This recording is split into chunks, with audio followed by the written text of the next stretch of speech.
c'est un emblème, c'est un exemple de ce qui se joue dans notre pays, dans notre territoire. Ça dépasse largement l'enjeu pour Mougères, hein. C'est un vrai enjeu global. Les barres de Mougères, en fait, elles recouvrent différents enjeux. D'une part, il y a la question du climat, qui se matérialise de deux manières. Les zones humides, elles ont une capacité exceptionnelle pour absorber les gaz à effet de serre, notamment le carbone, et donc elles vont contribuer à atténuer le dérèglement climatique. Et d'autre part, les zones humides, elles sont précieuses pour atténuer les effets du dérèglement climatique. C'est-à-dire que le dérèglement climatique qui va provoquer des inondations, des événements de plus en plus extrêmes, des canicules, des sécheresses. Et les zones humides, elles ont un effet tampon pour les inondations, donc elles vont absorber l'eau en cas de crue. Ça va éviter que ce soit les riverains qui sont inondés.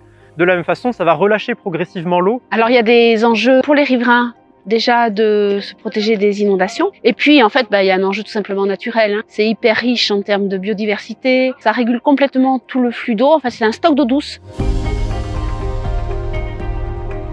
Les élus, ce qu'ils nous proposent, c'est l'extension d'une partie du centre européen de fret de Mougères et d'autre part l'installation d'une entreprise de matériel médical qui s'appelle Enovis. C'est problématique à deux égards. D'une part, au niveau du centre de fret, on pense que c'est prématuré d'acter dès maintenant la destruction complète et définitive des barres de Mougères, mais encore plus problématique, c'est l'installation de l'entreprise Enovis qui s'installerait sur 4 hectares de la zone et notamment sur une partie de la zone qui est classée zone humide prioritaire depuis 2022 dans le schéma d'aménagement et de gestion de l'eau et qui rend impossible l'aménagement de la zone. On a des friches sur Mougères, des friches industrielles. On a 10 hectares de friches qui sont des terrains vagues, qui sont juste à côté, qui ne sont pas utilisés. Mais le projet vient d'abord consommer ces espaces naturels qui nous sont si importants, au lieu d'aller d'abord se mettre là où ça a de toute façon déjà été artificialisé.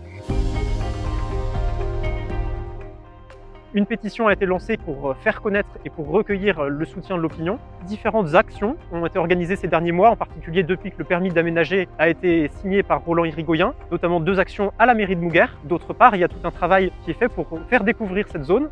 C'est un dossier sur lequel on nous avait promis une concertation du public sur l'opportunité du projet et concertation qui n'a jamais eu lieu. Alors on a des actions de sensibilisation, d'information des habitants parce que ce sont des dossiers qui avancent en catimini. On a aussi des actions qui vont passer sur le cadre juridique. On leur fait savoir que nous on ira au bout au tribunal.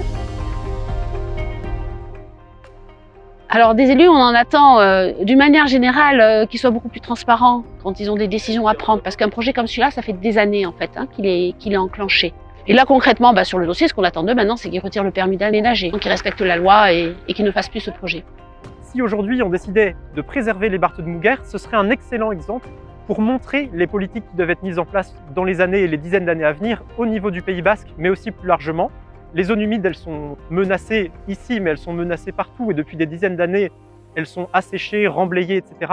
De montrer aujourd'hui qu'on préserve les barres de Mougères, c'est envoyer un signal fort, qu'on renverse la vapeur et qu'on apprend à changer de logique en matière d'aménagement du territoire. On continue de faire ce travail médiatique pour faire connaître le sujet. On continue aussi et dans les prochaines semaines à réaliser des actions qui vont mettre la pression sur les élus. On est prêt, on est vigilant, on surveille et dès qu'il se passera quelque chose, on sera là jusqu'à la victoire.